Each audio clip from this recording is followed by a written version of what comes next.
Dahil sa hirap ng buhay, napilitan ng kambal magnakaw ng bunga ng saging para mapakain nila ang kanilang ina. Pero paano kapag nahuli sila ni Mayor? Ang pinagtataka ng dalawa ay bakit nila kamukha ito. Simulan natin ang kwento. Sigurado ka bang sasama ka, Kate? Akala ko ba natatakot ka? Paniguradong tanong nga ni Kevin. Sasama na lang ako, kuya. Tayo din namang dalawang mapapagalitan kapag hindi ako sumama kasi ayaw mong magpapigil eh. Saan ba tayo pupunta? Hindi ko alam. Basta ang mahalaga, makahanap tayo ng pagkain. Sagot naman ni Kevin at hinawakan ng kamay ng kapatid bago nagpatuloy nga sa paglalakad. Nagpatuloy sa paglalakad ang kambal at hindi na nga ginamit pa ang may kaliitang flashlight dahil maliwanag naman ang buwan na nagsisilbing ilaw sa dinadaanan nila. Wala silang nakikitang tao sa paligid at sobrang tahimik. Ang mga bahay na nadadaanan nila ay nakasara. Matapos ang ilang minutong paglalakad, ay may naaninag naman si Kevin na sagingan. Kahit papasok nga ang daan, ay pinasok niya pa rin ito kasama ang kapatid. Pagdating nila sa sagingan ay namangha naman sila dahil hindi lang isang uri ng saging ang nakikita nila. Natawa pa nga si Kevin nang may makitang hagdan sa isa sa mga puno ng saging. Aakyat ka, kuya? Baka mahulog ka! Kinakabahang sabi ni Kate. Kaya ko to, Kate. Magbabantay ka sa unahan dahil baka may biglang dumating. Saglit lang ako. Kukuha lang ako ng mabibit-bit natin. Kahit kinakabahan, ay sinunod na nga lamang ni Kate ang kanyang kuya. Buong ingat nga siyang nagbantay sa paligid. Ano sa tingin niyong ginagawa niyo? Isang malalim at malakas na boses naman ang narinig nila mula sa unahan. Dahil sa pagkabigla ay napatili naman si Kate. Kuya, may monster! Bumaba ka na dyan! Handa na nga sana si Kate na tumakbo pero hindi niya natuloy nang mahawakan siya ng isang lalaki sa braso. Napatili na nga lamang ulit si Kate at agad na humingi ng tulong sa kuya niya. Shh! Hinaan mo ang boses mo dahil baka mas lalo kayong mapahamak kapag maraming nakalam na nagnanakaw kayo ng saging. Saad ng lalaki. Tumahimik naman si Kate pero biglang dumating si Kevin at pinagsusuntok ang lalaki. Bitawan mong kapatid ko! Wala siyang ginagawang masama! Ani nga nito. Tumahimik muna kayo kung ayaw niyong mas mapahamak ang sarili niyo sa mga ginagawa niyo. Nasaan ba ang mga magulang niyo? Kasama niyo ba sila? Napahinto naman si Kevin at napatingin sa lalaki. Saka na nga niya naaninag ang maamon nitong muka. At mukhang hindi naman ito masamang tao. Huwag niyo po kaming isumbong sa mama namin. Tumakas lang po kami para makahanap po ng pagkain kasi po hindi pa kumakain si mama eh. Mabilis na pag-amin nga ni Kate. Ano nga kaya ang kaya mong gawin para may paglaban ang karapatan mo? Na matagal lang nalipasan ng panahon. Kaya mo pa kayang tanggapin ng taong minsan nang tumalikod sa'yo? Ito ang kwento ni Elise. Mapa, dala ko na po ang tanghalian niyo. Sigaw ng 20 taong gulang na si Elise sa mga magulang niya na nasa gitna ng sakahan. Kumaway lamang ang mga to kaya inayos na nga ni Elise ang dala niyang baon na tanghalian para sa mga magulang niya na siya mismo ang nagluto. Inilagay niya ito sa ilalim ng malaking puno kung saan tumatambay ang mga magsasaka kapag oras na ng tanghalian. Nasa gilid lang ito ng daan kaya hindi nahihirapan si Elise na dalhin nga ang pagkain ng mga magulang niya. Bakasyon na at walang pasok kaya gumagawa si Elise ng kahit na anong paraan para makatulong sa mga magulang niya. Anong ulam niyo? Muntik nang napasigaw si Elise nang may biglang nagsalita sa likuran niya. Napalingon siya sa likuran niya at nakita ang isang guwapong lalaki na kung hindi siya nagkakamali ay kaedad lang yata niya. Hindi naman nakapagsalita si Elise dahil sa gulat at pagkamangha sa kagwapuhan nito. Nagulat ba kita? Pasensya ka na, hindi ko sinasadya. May hiyang sabi nga ng lalaki sabay kamot nga sa batok nito. Sino ka ba? Close ba tayo? Huwag kang magugulat ng ganun dahil baka bigla ka nalang masuntok ng magugulat sa bigla mong pagsulpot. Tumawa naman ang mahinang lalaki na mas lalong nagpadagdag ng kagwapuhan nito. Pasensya ka na talaga. Ako nga pala si Ivan. Ngayon lang ako nakapunta dito kaya masasabi mong feeling close talaga tayo.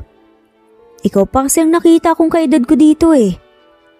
Tumango na nga lamang si Elise dahil naintindihan niya ang sinabi at gusto nga nitong ipaliwanag. Ngayon nga lang kita nakita. Anong ginagawa mo dito? Nagbabakasyon ka ba? Tanong naman ni Elise. Parang ganun na nga rin. Pinilit ako ni Dad na sumama sa kanya rito para makita ko daw ang lugar kung saan siya namamahala. Siya ang mayor dito sa probinsya niyo. Sagot naman ni Ivan. Napahinto na nga lamang si Elise saglit bago nagsalita. Ah, ganun ba? Tanging sabi na nga lamang niya.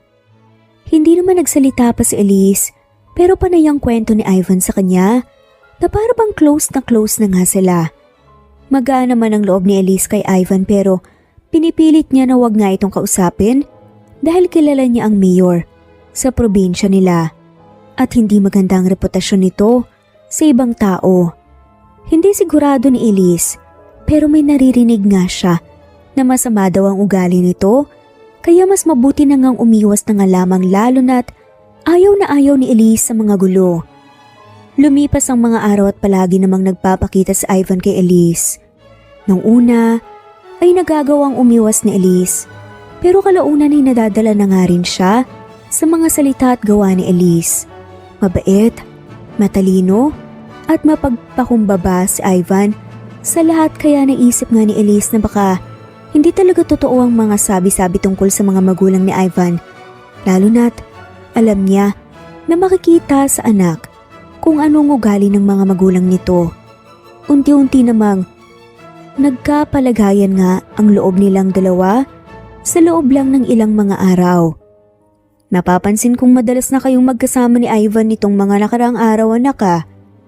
Gusto sana namin ng papa mo. Nalayuan mo siya dahil hindi makakabuti kung mapapalapit kayo sa isa't isa. Biglang sabi ng mama ni Elise na si Janet. Ma, mabait po si Ivan. Nakikita niyo naman po na sa pakikisalamuha niya sa mga nakapaligid sa kanya, diba? Kahit na totoo pa ang sinasabi niyo na hindi maganda ang ugali ng magulang niya, kailangan pa siya talagang iwasan? Kahit na wala naman siyang ginagawang masama? Naiintindihan namin ang pinupunto mo, anak. Pero ayaw lang naman namin na mapasok ka sa gulo. Mas mabuti nang umiwas, hindi ba? Singit naman ni Erwin ang papa nga ni Elise. Hindi na nga nagsalita pa si Elise dahil tama nga naman ang sinabi ng mga magulang niya. Kahit labag sa loob niya, kailangan na nga niyang putulin ang samahan nilang dalawa ni Ivan. Ayaw niya rin na madamay ang mga magulang niya. At mas ayaw niya naman na masaktan lalo na't nagbabakasyon lang sa kanila si Ivan. Aalis din ito kalaunan. Matapos ang malalim na pag-iisip ni Elise, ay nakapagdesisyon na nga siya. Niyaya niya si Ivan na makausap sa isang kubo sa gitna ng sakahan. Pinili nilang magkita sa alauna ng madaling araw dahil yun ang gusto ni Ivan. Pasensya ka na, Elise. Naging busy na kasi si Papa kapag umaga at sumasama ako sa kanya. Hindi na nga ako kumakain tuwing tanghalian para makita ka. Tinanggihan mo sana ako kung hindi ka komportable na lumabas ng ganitong oras sa inyo. Sabi nga ni Ivan nang makapasok na nga sila ni Elise sa loob ng kubo. Maayos ang pagkakagawa ng kubo. May pader, pintana, pinto. May nakatira sa kubo dati at sa pagkakaalam ni Elise ay may lilipat dito na isa sa mga magsasaka na kasama ng papa niya. Hindi pagmamay-ari ni Elise ang sakahan. Pagmamay-ari ito ng dad ni Ivan. At pinapwesto nga lamang sila dito pinapasweldo ang mga magsasaka kaya ng mga magulang niya. Ayos lang, Ivan. May importante rin kasi akong gustong sabihin sa'yo eh. At baka ito na ang huling pagkikita at pag-uusap natin. Halos pabulong naman na sabi ni Elise. Napakunot noo ang lalaki. Anong ibig mong sabihin? May problema ba? Ivan, layuan na natin ang isa't isa. Ayaw na kitang makausap o makita pa. Sana, intindihin mo ang sinasabi ko. Sundin mo na lang yun. Huwag na nating pahirapan ang isa't isa. Mabilis namang hinawakan ni Ivan ang kamay ni Elise. Ngayon mo ba talaga? Sasabihin niya ni Elise? Ngayong nagugustuhan na talaga kita? Mas malalim pa sa pagkagustong nararamdaman ko sa'yo. At nararamdaman ko rin ang gusto mo rin ako. Sad nga niya. Nagulat naman si Elise sa paggamin nga ni Ivan. Napatingin siya sa mga mata nito at kitang-kita niya na walang halong pagdadalawang isip ang pinapakita ng mga mata nito. Hindi mo alam ang sinasabi mo, Ivan. Maikling panahon lang tayo na magkakilala at makakalimutan mo rin yan. Kung talagang sigurado ka na sa sinasabi mo, tignan mo ako sa mata at sabihin mo na kailanman hindi ka nagkagusto sa akin. Sigawan mo ako, ipagtabuyan, saka ako lalayo sa'yo. Paghahamon ni Ivan. Hindi naman nakapagsalita si Elise. Humugot nga siya ng lakas ng loob para habang tumatagal siya sa pagtitig sa mata ni Ivan ay parang may kung anong tumutusok sa puso niya. Hindi pa nga siya nakakapagsalita pero kitang-kita na nga niyang pagsusumamo at lungkot sa mata ni Ivan. Dahan-dahan namang itinaas ni Ivan ang kamay niya at hinawakan ang mukha ni Elise. Kung ano man ang bumabagabag sa'yo, gagawan natin yan ng paraan ni Elise. Huwag mo namang hayaang isakripisyo ang nararamdaman natin sa isa't isa. Ipaglalaban kita sa kahit ano pa yan. Magkasama tayong haharapin anuman ang humadlang sa atin. Makahulugang sabi nga niya. Bago pa nakapagsalita si Elise, ay bigla naman siyang hinalikan sa labi ni Ivan. Nung una gusto nga niya itong itulak, pero hindi sumusunod ang katawan niya sa inuutos ang isip niya.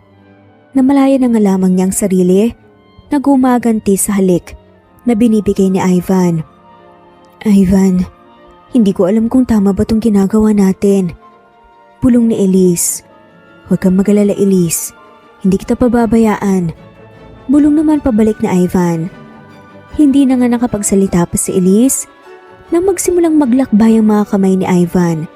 Sa katawan niya, napapikit na nga lamang siya at sumabay sa ginagawa nito. Kahit labag sa loob niya, sumasakay na nga lamang siya ng kusa at ng katawan niya. Unti-unti nang nagugustuhan ang pagpapaligayang binibigay ni Ivan sa kanya. First time ko po to, kaya sana po alagaan niyo po ako ng maayos. Sad nga ng babae. Napatawa na nga lamang lalaki. Huwag kang magalala. Sasayuhin kita. Natawa na nga lamang si Elise at muling nakipaghalikan kay Ivan. Napahawak na lang ang dalawa sa kamay habang naghahalikan. Ilang minutong lumipas sa karamdam na nga ng init ng katawan ang dalawa na para ba silang nagliliyab. Lumalim ang kanilang paghahalikan. Hinayaan nilang magsalita ang kanilang mga nararamdaman. Hindi na rin napigilan pa ni Ivan ang kanyang sarili. Kahit wala nga itong masyadong kaalam-alam, ay sinundan na nga lamang niya ang kanyang nararamdaman. Ang kanyang mga kamay lumakbay sa katawan ni Elise at marahan niya itong hinahaplos hanggang sa inalis nga nito ang t-shirt nito at pinaulanan muli ng halik. Nilaro nga ni Adrian ang dalawang bundok nito habang ang kamay niya ang lumalakbay sa iba't ibang parte ng katawan niya. Hindi nakala nga nito sa paghalik lang sa kanya at paghaplos nito makakaramdam siya ng kakaibang sarap.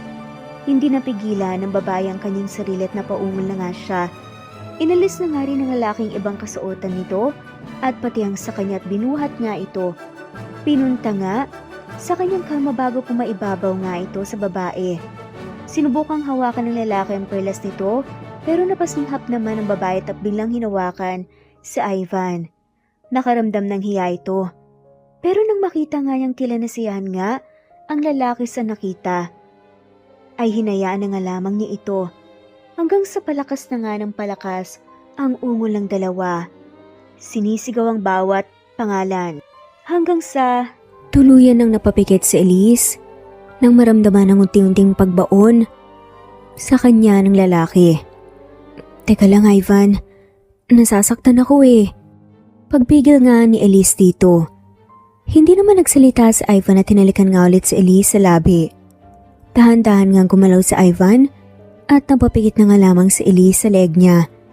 Kalaunan, unti-unti rin namang napalitan ng kiliti at sarap ang nararamdaman ni Elise.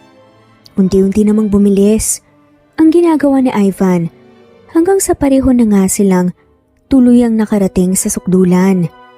Nasundan pa nga ng ilang ulit ang nangyari sa kanila at bago pa sumikat ang araw, nagpa siya na nga silang kaagad umuwi. Lumipas ang mga araw, tuluyan na nga rin naging magkasintahan sina Elise at Ivan. Minabuti nilang itago munang relasyon nila at minsan ay tagong nagkikita. Wala namang nakakaalam sa nangyayari sa kanilang dalawa, kaya naging masaya sila at kontento sa sitwasyon na pinili at pinasok nila. "Oh Elise, nandito ka pa. Hindi ba ngayon ang alis na Ivan? Nakapagpaalam na ba siya sa'yo?" Tanong ng kaibigan ng papa nga ni Elise nang makalapit sa kanya. Sa may puno kung saan nga siya nakatambay habang hinihintay ang tanghalian ng mga magulang niya. "Po? Saan po ang punta niya? Wala naman po siyang sinabi o nababanggit sa akin na alis siya ngayon na." Kunot noo at kinakabahan namang sabi ni Elise. "Ganun ba? Galing kasi ako sa kanila kanina at narinig ko na alis si Ivan papunta sa States. Doon na siya mag-aaral at dahil yun ang gusto ng magulang niya." "Teka, saan ka pupunta?" "Pakisabi na lang po kina mama na babalik po ako kaagad." Nagmamadaling sigaw nga ni Elise habang tumatakbo palayo papunta nga sa bahay ng mayor nila. Hindi pa nakakapasok si Elise sa bahay ng mayor pero alam na nga niya kung nasaan ang bahay nito kaya hindi rin siya nahirapang puntahan ito. Hingal na hingal nga siya nang marating ang malaking gate ng malaking bahay. Bigla namang bumukas ang gate at may lumabas ng puting kotse. Tumabi si Elise pero huminto ang kotse at bumukas ang pinto. Lumabas naman ang isang babae sa front seat at lalaki sa driver's seat. Nakilala nga niya bilang mayor sa probinsya nila. "Ikaw ba si Elise? Mabuti at late ka. Hindi mo naabutan si Ivan. Sa mga oras na to ay nasa airport na siya." Taas kilay na sabi nga ng babae. "Po? Kilala niyo po ako? Bakit po hindi man lang siya nagpaalam sa akin?" Naluluhan na tanong nga ni Elise. "Dahil yun ang gusto namin. At sino ka naman para magpaalam pa siya? Close ba talaga kayo? Kung ganun pwede mo nang kalimutan ang anak ko dahil hindi na kayo nababagay sa isa't isa." "Totally hindi naman talaga kayo bagay eh.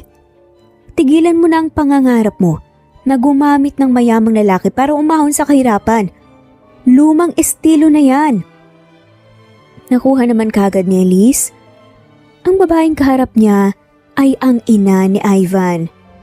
"Wala po akong masamang intensyon kay Ivan. Mali po ang iniisip niyo." Depensa naman ni Elise. "Sinasayang mo lang ang oras namin, iha. Kalimutan mo na si Ivan dahil ang layo ng agwat niyo sa isa't isa. May future fiancé na rin siya. Kaya kahit bumalik pa siya o magkita kayo ulit, wala ka nang aasahan pa sa kanya. Kung mahalaga ka sa kanya, sana nagpaalam man lang siya. Hindi ba? Ibig sabihin lang nun ay kaya kanyang talikuran. Bakit ka nga naman niya pipiliin kaysa sa amin na pamilya niya, diba?" Singit naman ang dad ni Ivan, pati na rin ang mom niya. Hindi naman nakapagsalita pa si Elise at tuluyan nang bumuhos ang luha sa kanyang mata na kanina pa nga niya pinipigilan. Tinalikuran naman siya ng mga magulang ni Ivan at sumakay na ang mga to sa kotse saka umalis. Napahagulgol naman si Elise dahil sa biglang pagalis ni Ivan na walang paalam at sa pang-iinsulto nga sa kanya ng mga magulang ni Ivan. Sobrang kirot ng puso niya at hindi nga niya alam kung ano ang gagawin. Napaupo na nga lamang siya sa lupa habang humihikbi. Nanatili siya sa kinaroroonan niya ng ilang minuto hanggang sa nahimasmasan na nga rin siya. Inayos niya ang sarili niya dahil ayaw nga niyang mag-alala ang mga magulang niya. At ayaw na nga rin niyang pag-usapan pa ang tungkol kay Ivan.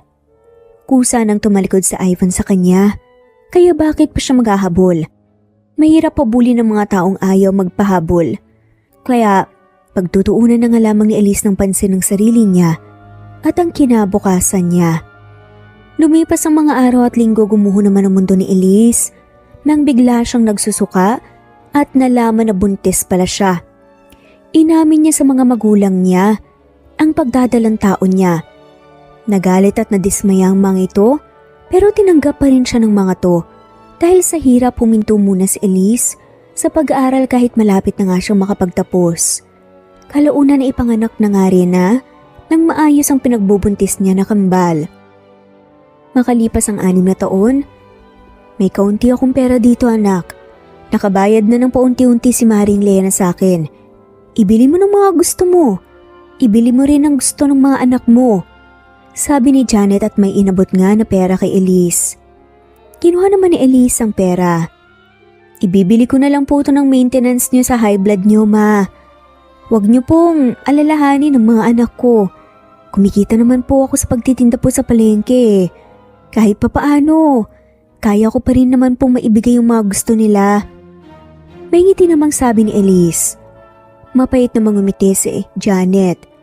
Alam kong nahihirapan ka anak. Halos 3 taon na rin mula noong namatay ang papa mo sa heat stroke. Sigurado akong proud na proud siya sa pagiging matatag mo ngayon. Kasalukuyan ng huminto sa pagsasaka ang mama ni Elise. Matapos mamatay ang papa niya, nagkaroon ng high blood ang mama niya at hindi na nga rin ito gaano kalakas. Kaya noon kaya si Elise na nga lamang gumagawa ng lahat para makaahon sila sa pang-araw-araw na pangangailangan nila. Nawala naman ang ngiti sa labi ni Elise. Mas magiging proud sana si Papa. At ikaw, kung tinapos ko ang pag-aaral ko, maaga akong nagpabuntis. Pumatol ako sa laking walang kasiguraduhan na mananatili sa tabi ko hanggang dulo. Naiintindihan ko ang pinupunto mo anak. Hindi namin itinatanggi na nagalit kami at nadismaya sa nangyari sa'yo, pero blessing pa rin na nagkaroon ka ng mga cute na mga anak. Kaya tanggapin na lang natin ang nangyari.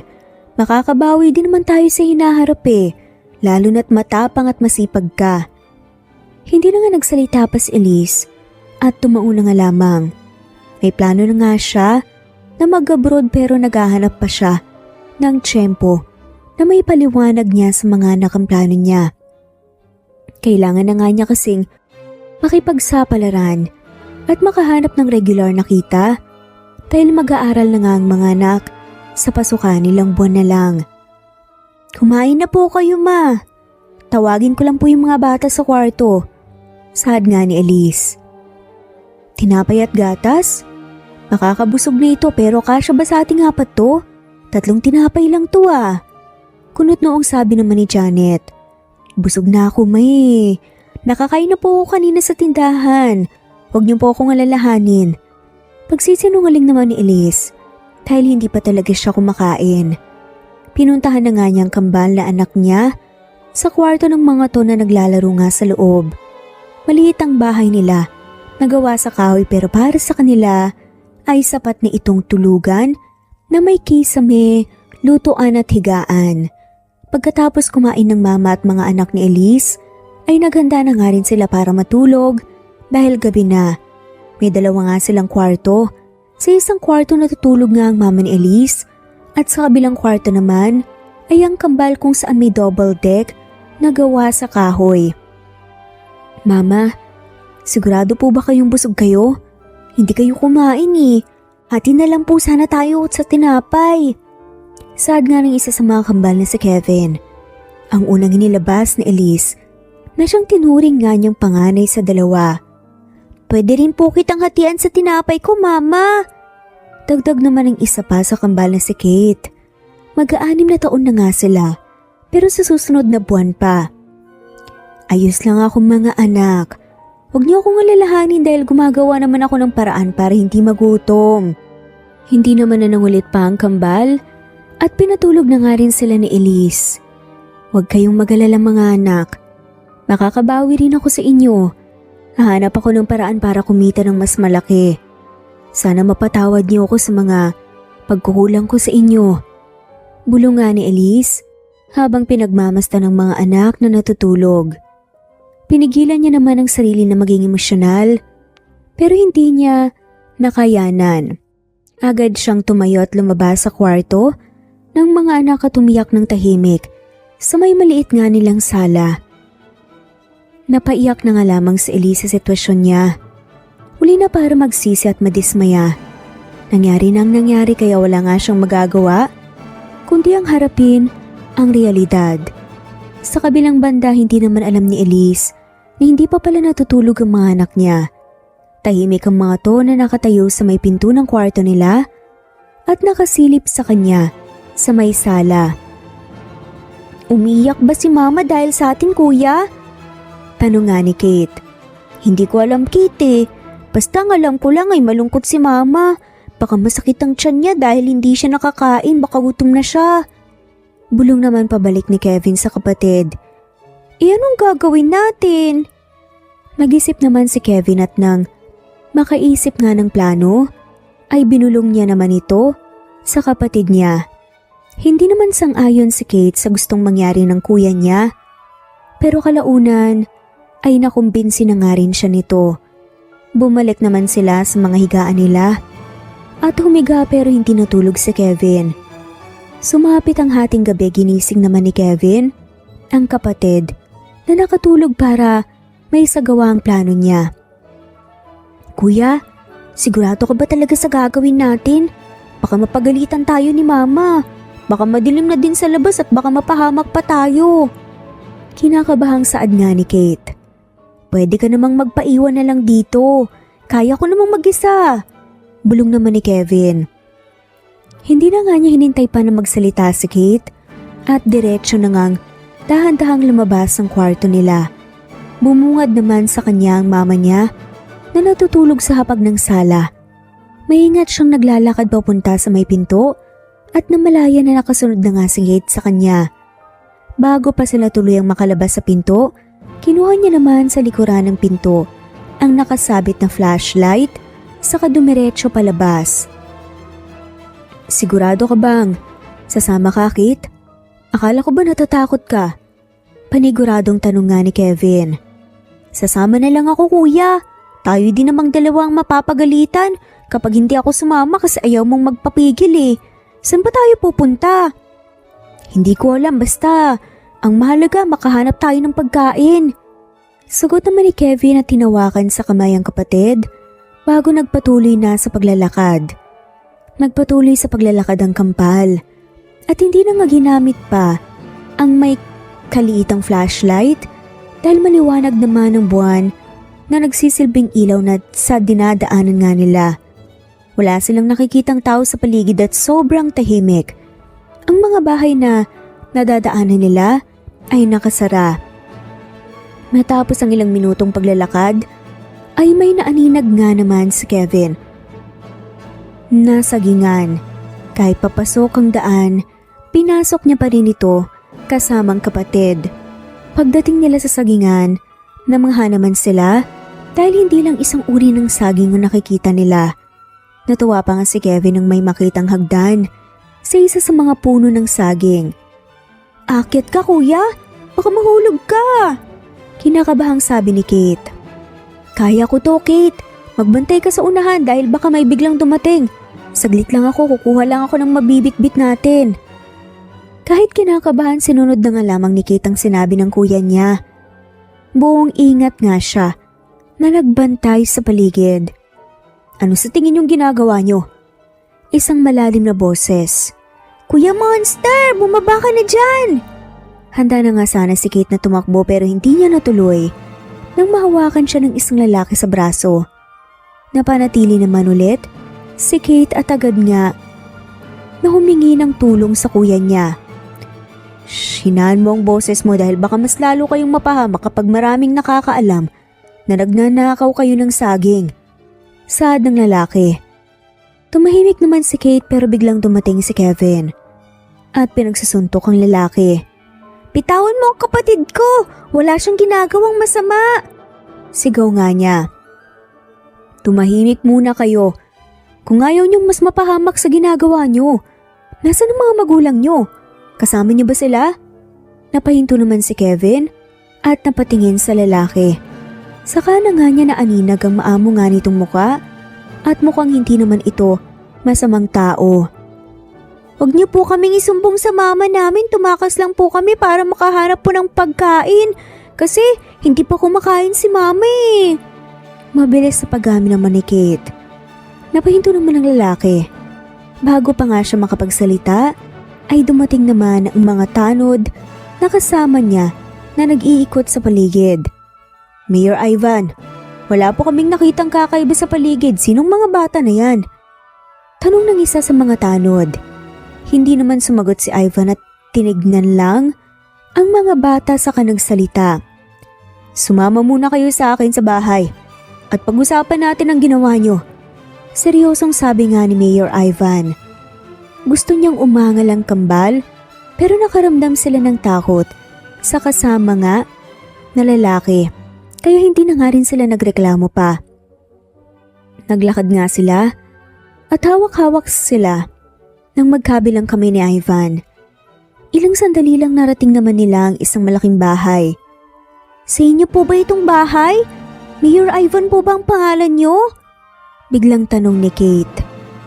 Ivan lang ang pangalan ko, pero may ibang tumatawag sa akin na Mayor dahil ako ang namamahala sa lugar natin. Sagot naman ni Ivan.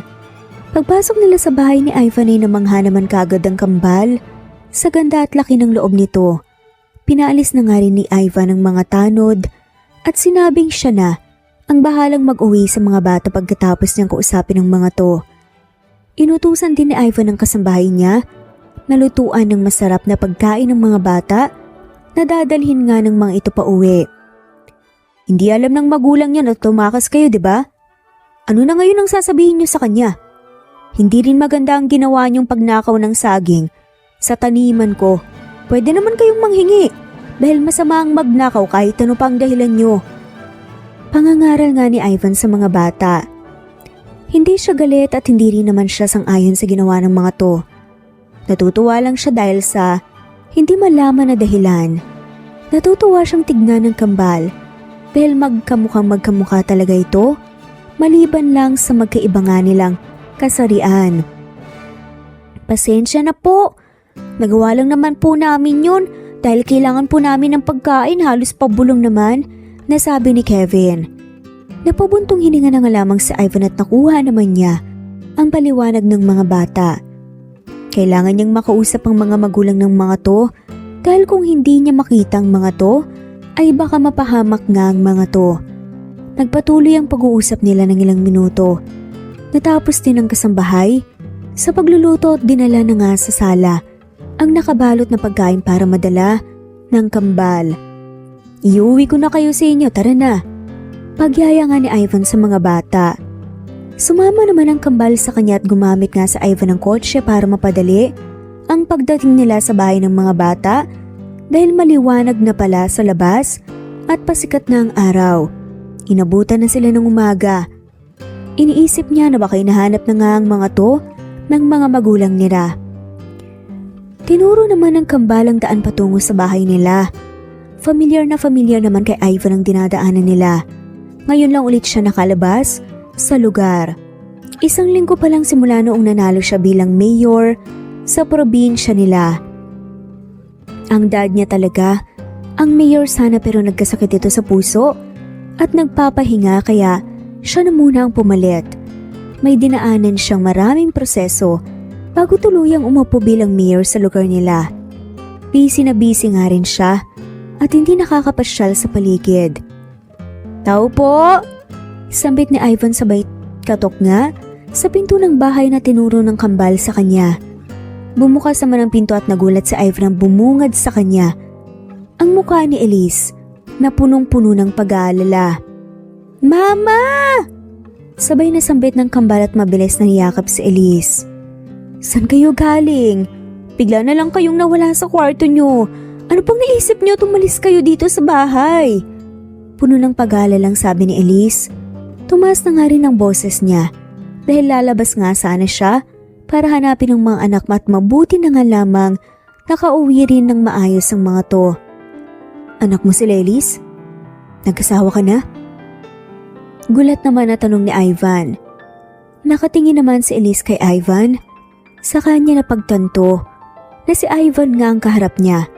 Hindi niya akalain na magkikita sila at sa ganitong sitwasyon pa talaga. Hindi naman sinagot ni Elise si Ivan. Mabilis nga niyang hinila papasok ang mga bata at sinara ang pinto. Nagulat naman si Ivan pero kinatok niya ulit ang pinto. Elise, mag-usap tayo. Buksan mo ang pinto. Harapin mo ako kahit ilang minuto lang. Wala naman akong masamang intensyon, gusto lang kitang makausap. Alam kong may kasalanan pa ako sa'yo, kausapin mo ako please. Umalis ka na Ivan. Hindi ako magpapasalamat sa paghatid mo sa mga anak ko dati. Ay okay pero ngayon, umalis ka na at huwag mo na akong guguluhin pa. May di namang sabi ni Elise. Hindi naman nagsalita si Ivan at ilang sandali lang nagdesisyon na nga rin siya na umalis na muna. Wala rin naman siyang magagawa kung ayaw talaga siyang harapin ni Elise. Ivan? Ikaw na ba yan? Ang laki mo na. Totoo ba na ikaw na ang mayor dito sa probinsya natin? Ano nga palang pinunta mo dito? Natutuwang tanong nga ng isang babaeng kilala nga ni Ivan na isa sa mga nakasalumuhan niyang babae na magsasaka na kung hindi siya nagkakamali ay si Aling Lena. Tumango-tango naman si Ivan. Opo. Ako na nga po yung mayor dito. Kamusta po kayo dito? Galing lang ako sa bahay ni na Elise. Nag-asawa na po pala siya? Pangusisa nga ni Ivan. Ayos lang naman kami dito. Kaya pa rin ng dati. Nagkita na pala kayo ni Elise. Magkasundo kayo noon. Hindi pa nag-aasawa si Elise pero may dalawa na siyang anak. Hindi namin alam kung sino nga man ang mga bata. Dahil wala naman kaming nakitang ibang lalaki na napalapit sa kanya maliban sa'yo. Malaki na ang tiyan niya. Matapos ang ilang buwan mong pagalis, tanungin mo na lang siya sa buong detalye at baka sabihin niya sa'yo. Tumango naman si Ivan. Saka nagpasalamat nga sa impormasyong binigay nga nito. Nagpaalam na nga rin siya dahil may gagawin pa nga siya. Habang nasa biyahe, pabalik nga sa bahay na paisip naman ng husto si Ivan sa sinabi ni Aling Lena. Hindi naman sa assuming siya pero napakarami kasing posibilidad sa mundo. Hindi matatahimik ang isip niya kung hindi niya malalaman mula kay Elise ang totoo. Tama o mali man ang hinala niya, tatanggapin niya kahit anuman ang sasabihin ni Elise kung yun ang katotohanan. Kinabukasan, bumalik si Ivan sa bahay ni Elise. Pero wala ito at tanging ang mama lang nito ang humarap sa kanya. Posible po kayang ako nga man ang anak ni Elise? Alam kong huli na pero gusto ko pong humingi ng tawad sa inyo dahil sa nangyari at sinapit ni Elise. Pakiramdam ko, sinira ko ang buhay niya kung ako nga ang nakabuntis sa kanya. Gusto ko sanang magpa-DNA test ng mga bata at kapag positibo ang resulta pananagutan ko sila. Gusto kong hingin ang basbas at permiso nyo kahit mahirap o kahit may kondisyon pa kayo. Lahat gagawin ko para makabawi sa mag-ina ko. Seryoso at puno ng determinasyon, nasabi ni Ivan. Napabuntong hininga naman si Janet. Inamin ko na galit ako sa iyo noon. At may hinala rin ako na ikaw ang ama ng mga bata. Kahit papaano, kumaan ang loob ko dahil sa mga sinabi mo. Sobrang haba na ng panahon ng paghihirap ni Elise at ang mga apo ko. Kung totoo ang sinasabi mo, hindi kita pipigilan. Sa anumang magandang intensyon mo sa kanila. Mas kailangan mong makuha ang permiso ni Elise kaysa sa permiso ko. Ani nga nito. Kinumpinsi naman ni Ivan si Janet tungkol sa DNA test na huwag munang ipaalam kay Elise. Siya na lang ang mismong magkukumbinsi kay Elise at hindi niya sasabihin na pumayag ang mama nito na kumuha ng DNA sample sa kambal. Wala namang nagawa si Janet sa gustong mangyari ni Ivan dahil kahit siya gusto ring malaman kung si Ivan nga ba talaga ang ama ng mga apo niya. Lumipas ang mga araw at lumabas na nga din ang resulta ng DNA test. Bumalik naman si Ivan sa bahay ni na Elise at sa pagkakataong ito ay naabutan nga na niya si Elise. Anong ginagawa mo dito? Kulat na tanong nga ni Elise nang makita si Ivan paglabas niya sa bahay nila. Nandito ako para makausap ka. May kailangan akong linawin sa'yo. May di namang sabi ni Ivan. Linawin? Anong ibig mong sabihin? Hindi ba't sinabi ko na sa'yo na huwag ka nang babalik dito at huwag mo na akong gulhin pa? Alam ko na ang totoo, Elise. Anak ko ang kambal at pananagutan ko sila. Hindi mo na may tatanggi sa akin ang katotohanan dahil may ebidensya ako na anak ko sila. Mas nagulat naman si Elise sa sinabi ni Ivan. Hindi kaagad siya nakapagsalita pero pinakalma rin naman niya ang sarili at inikot nga ang tingin sa paligid kung may mga tao ba. Pero malayo-layo ang kapitbahay nila at wala siyang nakikitang mga tao sa labas kaya buong tapang niyang sinulubong ang seryosong titig ni Ivan sa kanya. Ang kapal ng mukha mo para sabihin yan. Kahit na totoong sinasabi mo, wala ka pa rin karapatan na akuin sila. Iniwan mo ko nang walang paalam, Ivan. Pinagmukha mong tanga. At sobrang nagdusa ako nung umalis ka. Kaya wala kang karapatan pa na maging bahagi sa buhay ng mga anak ko. At lalong-lalo na, wala kang karapatan na bumalik sa buhay ko dahil ikaw mismo ang unang tumalikod. May halong galit nga na saad ni Elise. Halata naman ng gulat at pagkadismaya sa mukha ni Ivan. Hindi ko alam. Wala akong ideya na mas magiging miserable pala ang buhay mo, Elise. Umalis ako noon dahil pinagtangkaan ako ng papa mo. Dahil nalaman niya ang pagkikita natin. Hindi ko sinabi sa iyong tungkol doon dahil ayokong mamili ka sa amin ng mga magulang mo. Pinili kong lumayo dahil yun ang alam kong ikabubuti mo. Pagpapaliwanag nga niya. Kumunot naman ang noo ni Elise sa sinabi ni Ivan. Wala nang papa ko, tapos gagawa ka ng kwento tungkol sa kanya? Anong klaseng tao ka, Ivan? Hindi makapaniwalang tanong niya. Totoo ang sinasabi niya, anak. Saad naman ni Janet. Napalingon naman si Elise sa likuran niya at nakita ang mama niya. Totoo ang sinasabi ni Ivan at tinulak ko rin ang papa mo na gawin na lahat para mapaghiwalay kayo dahil ang bata niyo pa. Hindi ko naman inaasahan na sa huli malalaman namin na nabuntis ang anak namin at naiwan sa ere. Hindi ko sinabi sa iyong totoo dahil umalis na rin naman kami. At pati kayo. Akala namin ang papa mo makakaya namin na alagaan ka pero mas hinila ka lang namin pababa. Kailangan mo nang patawarin si Ivan.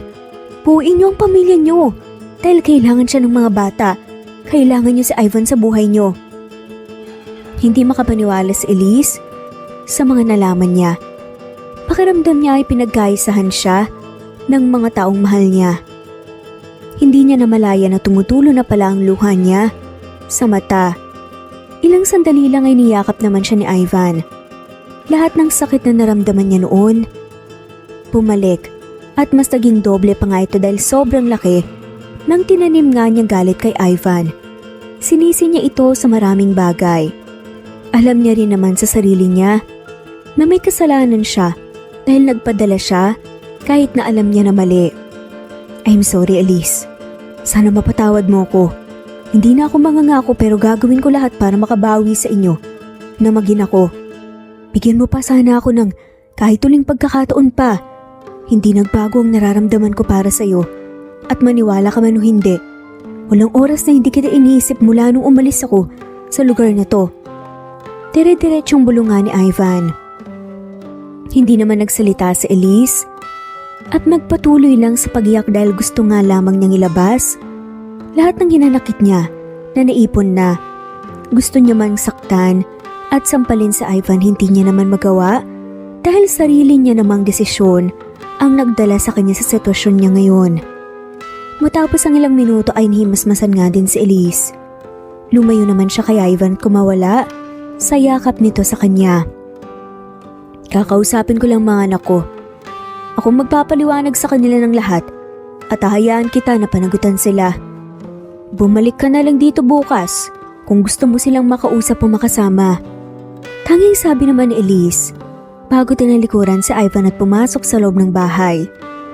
Naiwan naman si Ivan sa labas at bago pa nga sumunod na pumasok nga ang mama ni Elise, pinigilan ito ni Ivan. May dala siyang mga pagkain sa kanilang lahat at laruan para sa mga bata.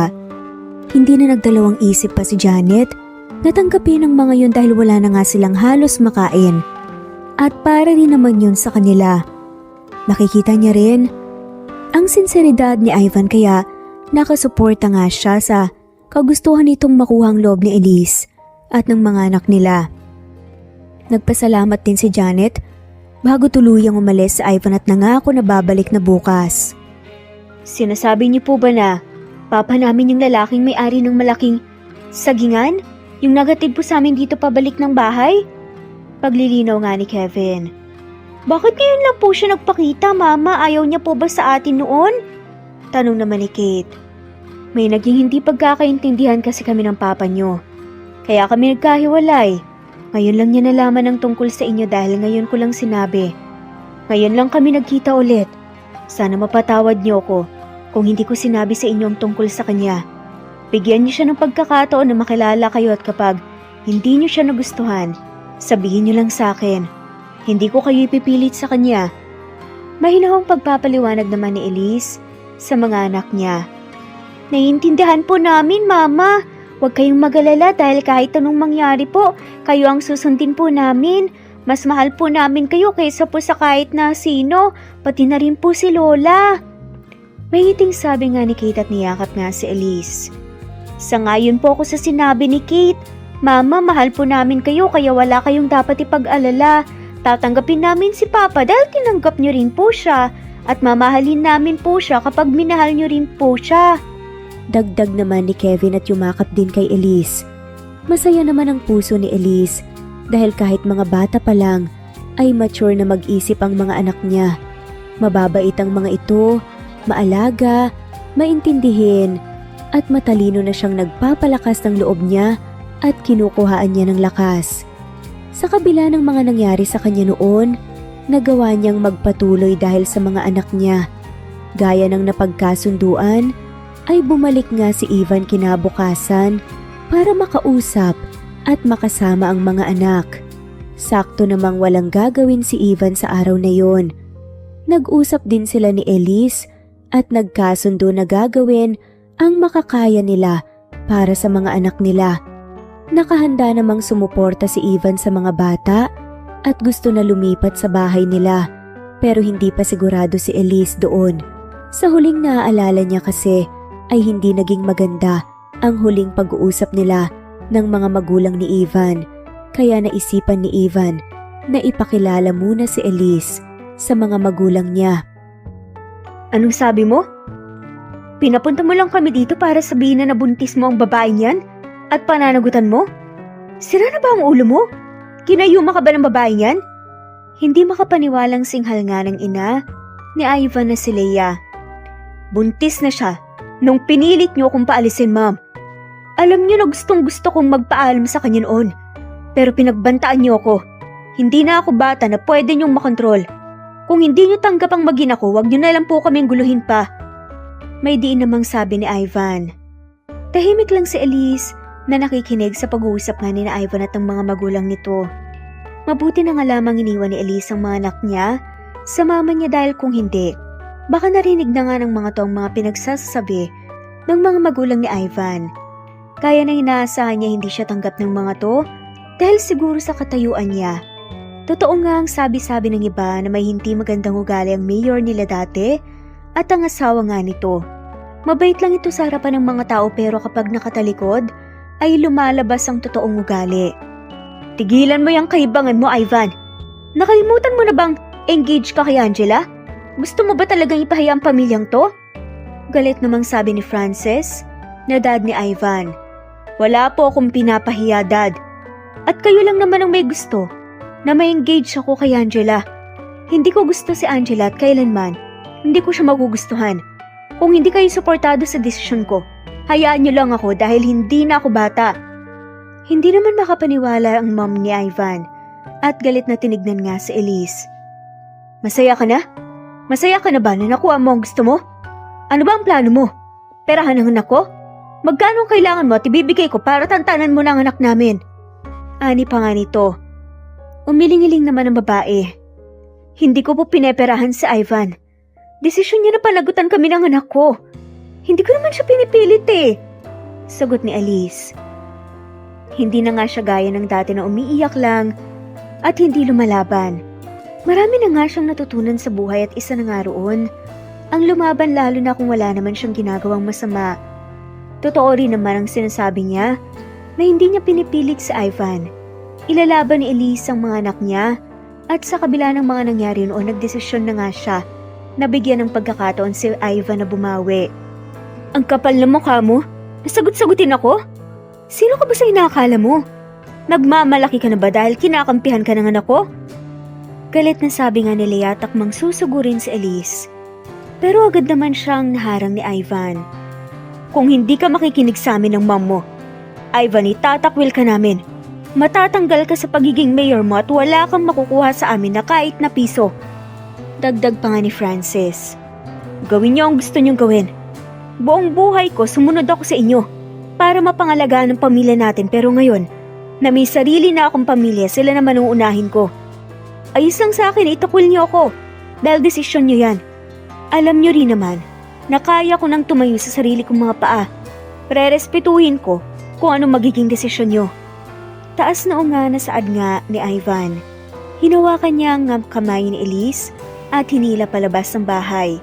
Sumunod naman sa kanila si Lea palabas.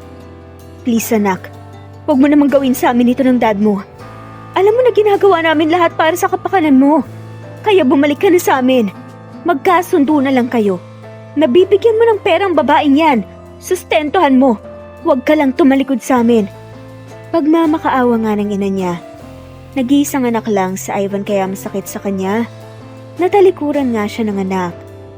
Hindi naman kumibo pa si Ivan at dire-diretso na nga lamang na naglakad papunta sa kotse niya. Una niyang pinapasok sa front seat si Elise bago siya pumasok sa driver's seat. Hindi na pinakinggan pa ni Ivan ang mga magulang niya hanggang sa napaandar na nga niyang kotse palayo sa bahay nila. Sigurado ka ba sa desisyon mo na pinipili mo, Ivan? Mga magulang mo pa rin sila. At ayoko naman na maging dahilan kami ng mga anak ko na magkagulo kayo ng pamilya mo. Halos pabulungan na sabi ni Elise. Pinili ko na sila noon, Elise. Gusto ko na kayo naman ang piliin ngayon. Ipaglalaban ko kayo. Yun ay kung ayos lang din sa'yo. Ayokong lumalaban mag-isa. Kailangan ko ng tulong mo para sa mga anak natin. Gusto ko magpakasal tayo. Wala ka namang poproblemahin dahil may sarili naman akong kumpanya sa syudad. Nilipat ko kayo sa binili kong bahay malapit lang din dito. Hindi ko rin naman basta-basta maiiwan ng pagiging mayor ko. Kaya mananatili muna tayo rito. Kung may ibang suggestion ka, papakinggan ko. Seryoso namang saad ni Ivan. Hindi ba't sobrang bilis naman yata ng pangyayari? Kailangan ko pa bang magdahan-dahan, Elise? Ayokong sayangin ang oras dahil marami na akong oras na nasayang noon. Desisyon mo na lang ang hinihintay ko. Hindi naman nakapagsalita sa Elise. Ayaw nga niya ng gulo at alam niya na hindi na nga siya tatantanan pa ng magulang ni Ivan. Hindi niya kayang lumaban mag-isa. Pero kung kakampi niya si Ivan, hindi na nga siya kakabahan kaso may problema. Hindi siya sigurado kung mapagkakatiwalaan niya ba talaga si Ivan. Paano kung talikuran na naman siya nito? Hindi lang siya ang matatalikuran, kundi pati na nga rin ng mga anak niya. Aasa ang mga to at sa masasaktan. Gagawin kong lahat para sa mga anak ko. Tanging sabi naman ni Elise. Gusto niyang umatras, pero magdadalawang isip pa ba siya ngayong handa namang panagutan ni Ivan ang mga anak niya. Hindi na ito tungkol sa pride o nararamdaman niya, tungkol na ito sa kinabukasan ng mga anak niya. Hindi rin naman mali ang desisyon niya sa pagkakataong ito dahil totoo naman na si Ivan ang ama ng mga bata. Ilang taon na silang naghirap at mahabang panahon na siyang nagtiis na makitang halos kulang ang naibibigay niya sa mga anak niya. Dapat pa nga siyang magpasalamat dahil hindi niya naging kalaban si Ivan sa kustodiya nila sa mga anak nila. Gaya ng napag-usapan, lumipat nga ng bahay sina Elise kasama ang mga anak niya at ang mama niya. Malaki ang bahay na nilipatan nila at medyo malayo ito sa bahay nila noon, pero nasa iisang probinsya pa rin. Wow, Mama! Dito na ba tayo titira? Magkakasama na ba talaga tayong lahat? Kaya nang sabi ni Papa? Natutuwang tanong nga ni Kevin. Hindi naman ito panaginip, Mama, di ba? Tanong naman ni Kate. Hindi ito panaginip, mga anak. Magkakasama na nga tayo at gagawin naman natin lahat para mapasaya kayo. Mananatili kami ng papa niya sa tabi niyo kahit anong mangyari. May lambing namang sabi ni Elise sa mga anak. Natuwa naman ang kambal at excited na nilibot nagbuong bahay. Tinuro naman ni Ivan ang mga magiging kwarto nila at may ipinakilala rin itong kasambahay na siyang nangangalaga sa kalinisan ng bahay tuwing linggo. Pero ngayong may maninirahan na sa bahay ay magsisilbi na ito sa kanila. May 2 palapag ang bahay, hindi ito gaanong malaki at may 4 lang itong kwarto. 2 malalaking kwarto sa ikalawang palapag na pinagigitnaan ng office room at 2 guest room sa baba. Pinili ni Janet ang kwarto sa baba dahil ayaw niyang umaakyat baba sa ikalawang palapag. Mukhang wala tayong choice kundi ang magtabi sa guest room. Dahil hindi naman pwede pagtabihin natin ang mga bata sa isang kwarto. Kahit ng mga bata pa sila, magkaiba sila ng kasarian. Kaya hindi talaga sila pwedeng magtabi sa isang kama. Saad ni Ivan. Hindi naman umangal si Elise doon dahil madali lang siyang kausap at rama nga rin naman ang sinasabi ni Ivan. Sumapit ang gabi matapos tumulong si Janet sa pagluluto ng hapunan kasama ang kasambahay na si Manang Celia ay sabay-sabay na rin silang naghapunan lahat. Makikita naman sa mukha ng kambal ang saya dahil magkakasama na silang lahat. Pagkatapos kumain ay pinatulog na rin ni Elise ang mga bata. Sumama naman si Ivan. Mama, sana hindi ito panaginip. Sana pagising namin bukas ganito pa rin tayo at sa susunod pang mga bukas. Saad nga ni Kate habang inaayos nga ni Elise ang kumot niya. Walang magbabago bukas, anak, matulog ka na. May ngiting sabi naman ni Elise at hinalikan sa noo ang anak. Good night, Mama. Good night, Papa. May ngiti ring sabi nga ni Kate. Good night, anak. Saad naman ni Ivan at hinalikan na nga rin sa noo si Kate. Pinikit na rin ni Kate ang mga mata kaya pinatay na ni Elise ang ilaw sa kwarto nito bago sila lumabas ni Ivan. Tumungo naman sila sa kabilang kwarto kung nasaan si Kevin. Gaya ng ginawa ni Elise kay Kate ay inayos din niya ang kumot ng anak. Hindi ba mahal niyo kami ni Kate? Mahal niyo rin po ba ang isa't isa, Mama? Papa? Biglang tanong nga ni Kevin. Napahinto naman si Elise at medyo nagulat nga sa tanong nito. Hindi niya alam kung anong isasagot. Mahal ko kayo ng mama niyo at hindi ako mawawala sa tabi niyo mula ngayon, anak. Hindi ko kayo pababayaan at babawi ako sa inyo. Matulog ka na at bukas ay mamamasyal tayo. Biglang sambit naman ni Ivan na nasa tabi nga lang ni Elise. Talaga po? Natutuwang sambit nga ni Kevin at tinanguan naman ni Ivan. Hindi na nagtanong pa si Kevin at pinikit na ang mga mata matapos makapag-goodnight kina Elise at Ivan. Pinatay na rin ni Elise ang ilaw sa kwarto nito bago lumabas kasama si Ivan. Anong ginagawa mo? Malaki naman ang space dito sa kama. Kung ayaw mo ako makatabi, ako na lang dyan sa lapag. Kunutong sabi ni Ivan nang makita nga si Elise na naglatag ng bedsheet sa lapag. Ayos lang. Sanay na ako matulog sa sahig saka bahay mo to. Kaya dyan ka na dapat sa kama. Tanging sabi naman ni Elise, kung hindi ka dito sa kama hihiga, tatabi ako dyan sa'yo sa lapag. Ako na lang matutulog dyan. Pagpupumilit pa nga ni Ivan. Napabuntong hininga naman si Elise at lumipat na lang sa kama dahil ayaw niyang makipagtalo pa. Oo na, sige na, dito na tayong dalawa sa kama. Madali naman akong kausap. Anya. Nilagyan naman ni Elise ng unan ang gitna nila at hindi naman umangal doon si Ivan.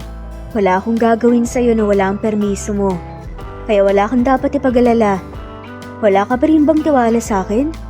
Ano ba ang pwede kong gawin para pagkatiwalaan mo ko kahit kaunti lang? Hindi ko kailangan sagutin ang tanong mo, Ivan. Natulog na nga tayo.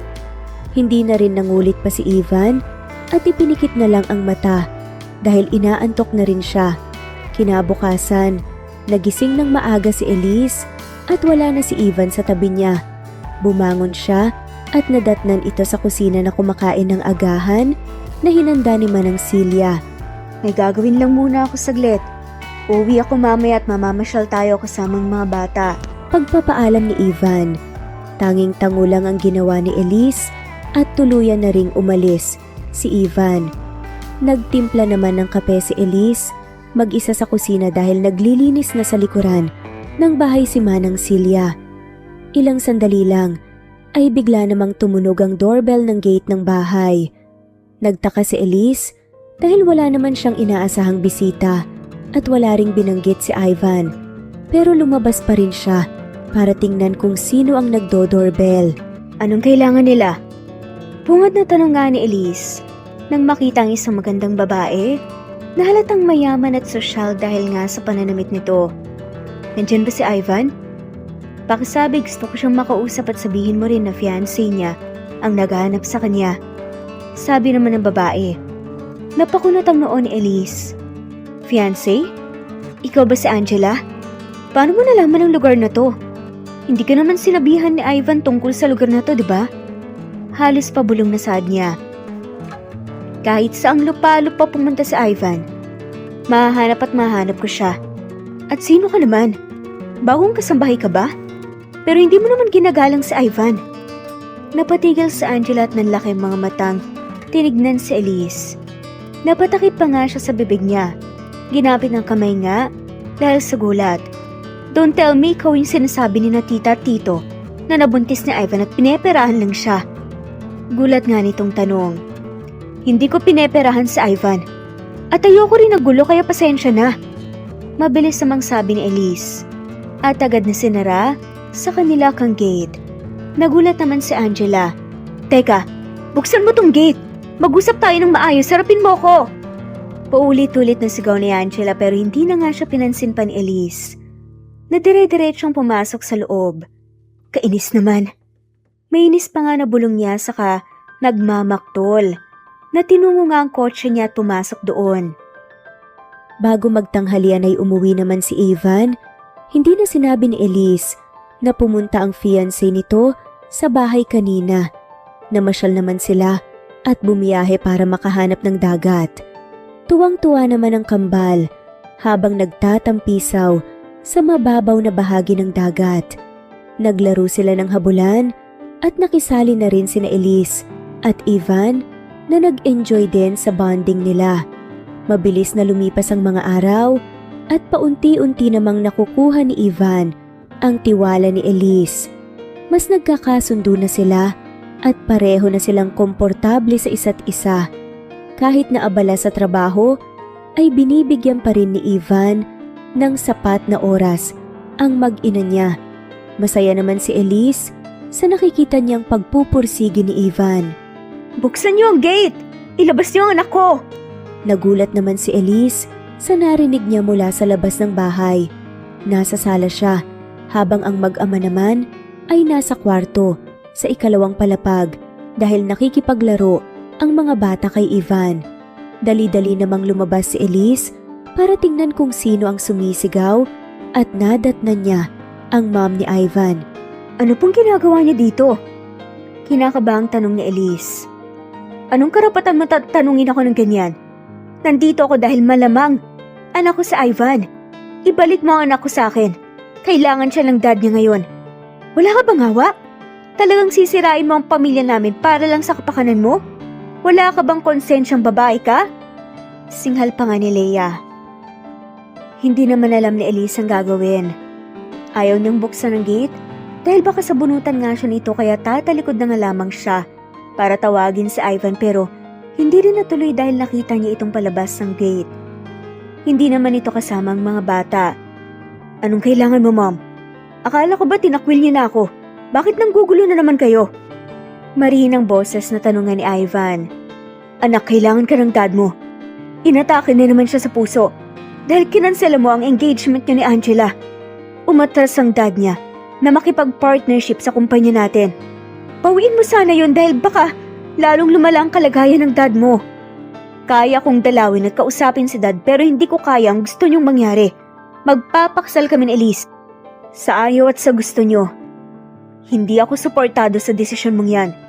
Pero ahayaan muna kita na madalo at makausap ang dad mo dahil baka magbago pang isip mo. Kahit na nagdadalawang isip, ay pumayag na rin si Ivan na makausap ang dad niya. Sinama niya si Elise at kahit ayaw ni Elise ay sumama na rin siya dahil naalala niya ang napagkasunduan nila ni Ivan na magkasama nilang haharapin ang laban na naghihintay sa kanila sa unahan. Malapit lang ang pinuntahan nilang hospital na sakop pa rin ng probinsya nila. Wala ka talagang kahihiyan. Sumama ka pa talaga dito sa ospital. Talaga bang hinahamon mo kung babae ka? Galit na singhal ni Leia kay Elise. Nasa labas sila ng kwarto kung nasa ng dad ni Ivan. Nasa loob din si Ivan. Gusto siyang isama nito sa loob pero si Elise ang mismong umayaw. Gaya niyo, pinaglalaban ko rin ng mga anak ko. At hindi ako susuko magpapatalo hanggat kakampi ako ng ama nila. Ang laki ng galit niyo sa akin. Kahit wala naman akong ginagawang masama. Hindi niyo man lang ako binigyan ng pagkakataon na mapatunayan ang karapat-dapat ako kay Ivan sa kabila ng estado ko sa buhay. Matapang na sad nga ni Elise. Hihilain mo lang pababangan ako.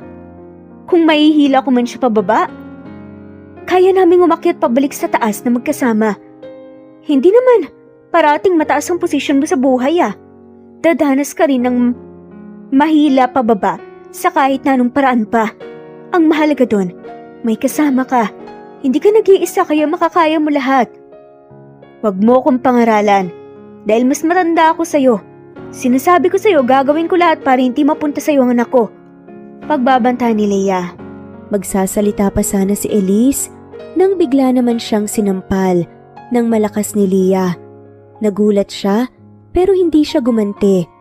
Nginitian lang niya si Leia at tumalikod para umalis pero bago pa siya makahakbang ay bigla naman siyang sinabunutan sa buhok ni Leia.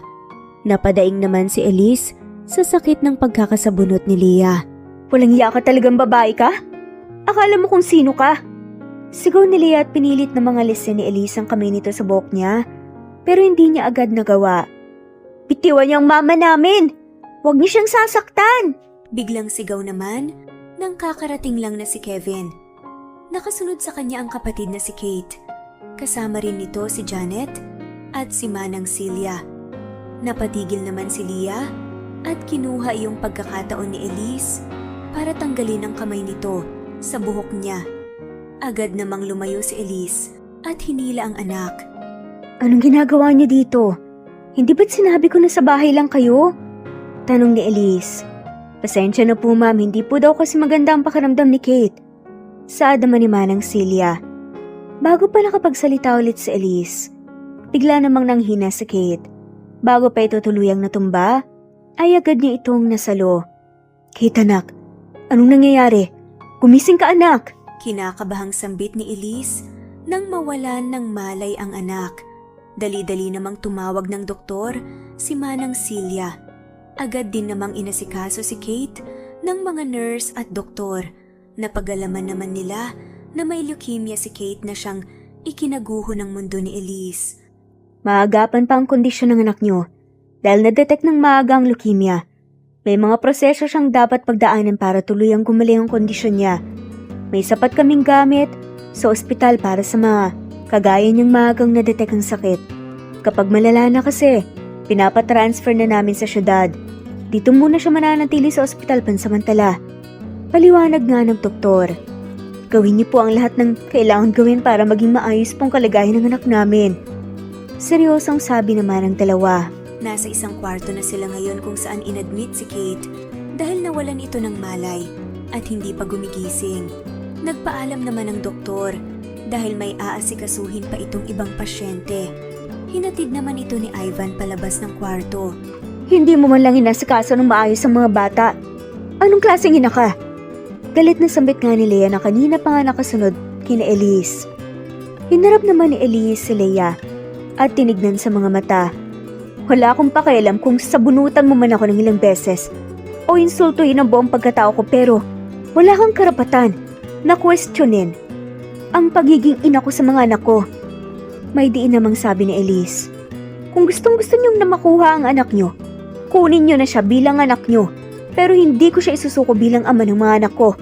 Lalo na ngayon na kailangan niya sila.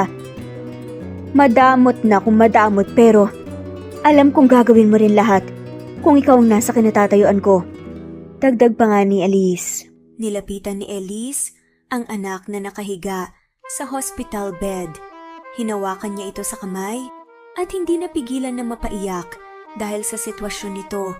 Kung pwede lang niya nasaluhin ang sakit nito, ay ginawa na niya. Wala siyang ideya na may sakit ito. Naging pabaya siya, pero ayaw niyang magpalamon sa lungkot at pagkadismaya. Kailangan niyang labanan ang emosyon niya at ilaban ang anak niya. Mama, ayos na po ba si Kate? Tanong nga ni Kevin na kakapasok lang sa kwarto. Galing siya labas, kasama nga si Janet at manang Celia dahil hindi muna siya pinapasok kanina. Magiging maayos din ang kapatid mo, anak. Huwag kang mag-alala. Mag-pray na lang tayo para sa kalusugan niya, okay? May ngiti namang sabi nga ni Elise nang makalapit ang anak. Tumango naman si Kevin at tinawakan sa kamay ang kapatid niya. Hindi naman kumibo si Leah na nanonood nga lamang hanggang sa nagdesisyon na nga rin siyang lumabas sa kwarto. Huwag kang mag-alala. Gagawin kong lahat para sa anak natin. Bigla namang sabi nga ni Ivan, nakakapasok lang sa kwarto. Alam ko naman na gagawin mo yon, pero intindihin mo rin ang sitwasyon mo sa mga magulang mo. Ayaw ko ng gulo, Ivan. Kaya kitang isuko sa kanila. Dahil ayokong pinag-iinitan nila ako dahil baka madami ang mga bata. Hindi pwede na aawayin ako ng mom mo sa tuwing nakikita niya ako. Pabulong na sabi ni Elise pero rinig yun ni Ivan dahil nasa tabi niya ito. Don't worry, kakausapin ko ulit sila. Tanging sabi naman ni Ivan. Hindi na nagsalita pa si Elise at pinukus na lang ang atensyon sa anak niya. Nanatili sila sa hospital dahil oobserbahan pa si Kate. Nagising din naman si Kate, kaya gumaan din ang pakiramdam ni Elise nang nakausap na niya ang anak. Nag-aalala pa rin siya, pero pinatili niyang kalmado ang sarili sa harap ng mga anak niya. Kuya, gising ka pa? Saan ka pupunta? Tanong nga ni Kate nang mahuli nga si Kevin na dahan-dahang naglalakad papunta sa may pinto. Shh, may pupuntahan lang akong kwarto. Kung nasaan daw ang mga magulang ni Papa, gusto ko silang kausapin. Bulong naman ni Kevin. Nasa gilid naman ang mama nila na natutulog sa isang hospital bed kung saan nanggaling si Kevin kanina. Sa sulok naman ay may mahabang sofa kung nasaan si Janet at manang Celia. Wala naman si Ivan sa kwarto dahil may tinatapos itong trabaho. Ano? Hindi pwede, nagpapagaling ka pa. Nagpumilit naman ng husto si Kate, kaya wala ring nagawa si Kevin. Hindi na nanghihina si Kate, pero minomonitor pa rin siya at may dextrose pa rin na nakakabit sa kanya. Hila-hila naman ni Kevin ang dextrose ni Kate habang hinahanap ang kwarto ni Francis. Nandito na tayo. Sad ni Kevin ang marating ngangis ang kwarto. Sigurado ka ba dito, kuya? Magtanong kaya muna tayo sa mga nurse. Question nga ni Kate. Ito na talaga yun, Kate. Malalaman natin kapag nakapasok na tayo. Taas noon namang sabi ni Kevin bago hinawakan ng doorknob at tinikot ito. Hindi naman ito nakalock, kaya agad ding nabuksan ang pinto at pumasok sila. Sino kayo? Anong ginagawa niyo dito? Gulat na tanong nga ng matandang nakahiga sa may hospital bed at gising na gising pa. Dito po ba ang kwarto ng papa namin? Ng papa po ng papa namin. Kinakabahang tanong ni Kevin. Papa ng papa? Ano bang sinasabi niyo? Magsasalita pa nga sana si Kevin nang bigla namang lumapit nga ang matanda sa kanila na galing yata sa sofa sa may sulok ng kwarto. Kayo ba ang mga anak ni Ivan? Anong ginagawa niyo dito sa ganitong oras ng gabi? Nasaan ang mama niyo? Pinapabayaan lang kayong mapunta rito? Matari na tanong pa nga nito. Dahan-dahan namang tumango si Kevin. Hindi po kami pinapabayaan ni Mama. Tumakas lang po kami para makausap ang mga magulang ng papa namin. Matapang na saad nga ng kambal. Kami nga ang hinahanap nyo. Ako si Leia at ang asawa ko naman si Francis. Pagpapakilala ni Leia, ano naman ang kailangan niyo sa amin? Seryoso namang tanong ni Francis na nakaupo ngayon sa hospital bed. Ako po si Kevin at ang kambal ko naman po ay si Kate. May sakit po siya ngayon pero sumama pa rin siya. Gusto ko lang po sanang kayong makausap na sana hayaan niyo na po si Mama at Papa na makasama kami. Mabait po ang mama ko. Mahal niya po kami at mahal namin siya. Sana po wag na kayong magalit sa mama namin dahil hindi naman po siya masamang tao. Mula sa pusong sabi ni Kevin. Sinenyasan naman sila ni Francis na lumapit kaya kahit takot nga at nagdadalawang isip, lumapit pa rin sila. Pinagmasdan naman sila ng maayos ni Francis. Tamang sinabi ko, hindi ba? Kamukhang kamukha nila sa Ivan nung bata pa siya. Biglang sabi nga ni Leia, kung kayo po ang mama at papa ni Papa, hindi po ba lola at lola po namin kayo kagaya ni Lola Janet? Biglang sabi nga nito. Napabuntong hininga naman si Francis at tumango. Bakit ayaw niyo po sa amin? Bigla namang lumambot ang puso ng mag-asawa sa tanong ni Kate. Nakonsensya naman sila sa nagawa nila kay Elise. Hindi nila inaasahan na lalambot na lang bigla ang puso nila sa mga batang kaharap nila. Nag-usap pa sila ng ilang minuto, nilaban ni Kevin at Kate ang mama nila. At kahit papaano ay natuwa naman sina Francis at Leia. Naalala nila ang anak nilang si Ivan sa kambal at nanaig sa puso nila ang pagiging magulang.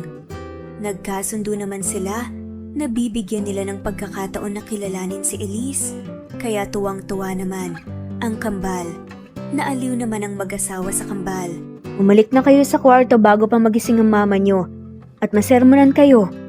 Saad nga ni Ivan. Napalingon naman silang lahat sa may pinto at nagulat nang makita nga si Ivan na seryosong nakatingin sa kanila. Kanina ka pa ba dyan? Nakikinig ka ba sa amin? Gulat na tanong nga ni Leia. Nilapitan naman ni Ivan si Kate na nakakandong sa dad niya. Kinuha niya ang anak at hinawakan ng dextrose. Huwag niyong pasahin ng mga bata kung hindi niyo naman kayang panindigan. May diin na sabi ni Ivan. Hindi ko sila pinapaasa. Gusto kong makausap ng maayos ang mama nila nang walang sumbatan o sigawan. Hindi naman yung problema, di ba? Sabi man ni Francis. Hindi ko masasagot yan dahil hindi ko mapipilit si Elise. Kung hindi ba niya kayo kayang makausap? Tanging sabi naman ni Ivan bago tumalikod na at naglakad palabas sa kwarto ng dad niya.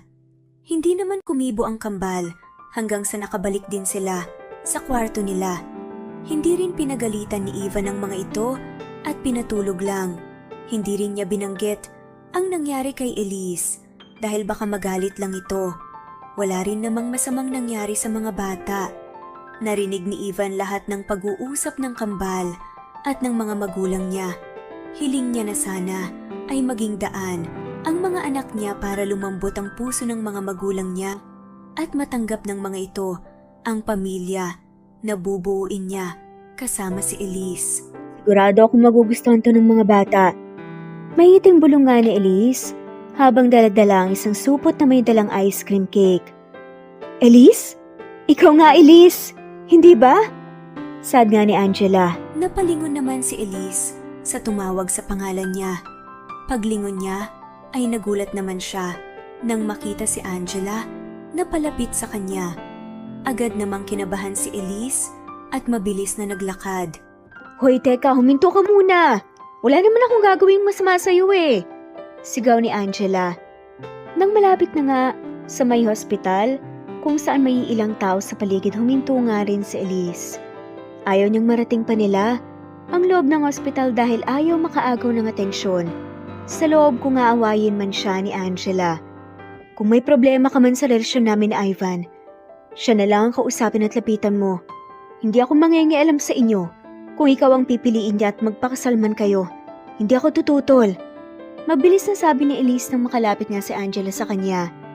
Nagulat naman siya nang biglang tumawa si Angela. Anong akala mo sa akin? War freak na fiancé? Well, magiging ganun nga naman talaga, lalo na kapag seryosohan ang engagement namin ni Ivan. Ang swerte mo, dahil hindi ako ganun at wala kaming seryoso na relasyon ni Ivan. Tumatawa na sabi nga ni Angela. Ha? Anong ibig mong sabihin? Hindi ako nandito para awayin ka. Nandito ako para kausapin ka at hikayatin. Napakasalan mo na si Ivan para mas lalo mapawalang bisang engagement namin. Don't worry about the other consequences. Ako nang bahala doon. Paliwanag ni Angela. Nagtaka naman si Elise at nakatingin lang kay Angela. Friends kami ni Ivan at engaged pero may ibang lalaki na nagpapatibok ng puso ko. Perfect timing ang pagdating mo dahil instead na makipagtanan ako, di si Ivan na lang magpapakasal sa'yo dahil may mga anak na rin naman kayo. Hindi ba? Nasa inyo ang buong support ako. Dagdag pa nga ni Angela. Hindi naman alam ni Elise kung ano ang sasabihin. Nagpumilit naman si Angela na sumama sa kanya papasok ng hospital hanggang sa narating nila ang kwarto kung nasaan ang anak niya at naabutan din nila si Ivan na naglalaro sa mga bata. Anong ginagawa mo dito, Angela? Hindi ba't sinabi ko na tawagan mo ko kung gusto mo makipagkita? Tanong nga ni Ivan. Pasensya na Ivan, hindi lang kasi ako makapaghintay. Dala ko ng marriage contract na request mo. Pirmahan niyo na to ni Elise. Nang masikaso ko na. Dapat ka nga magpasalamat dahil lawyer ako. Mabilis kong nagawa ang request mo. Nakangiti ang tanong nga ni Angela.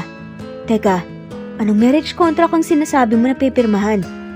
Tanong naman ni Elise. Marriage contract nyo. Para official na kayong husband and wife. Don't worry, advance lang to. Pakakasalan pa rin naman ni Ivan sa simbahan ikaw, diba? Tsaka, kesa naman divorce paper o kaya annulment paper ang pirmahan nating dalawa, diba? Ano ba, Angela? Sinisira mo ang plano ko. Saway naman ni Ivan. Napatakip naman ang bibig niya gamit ang kamay ni Angela. Sorry, masyado na yata ako madaldal.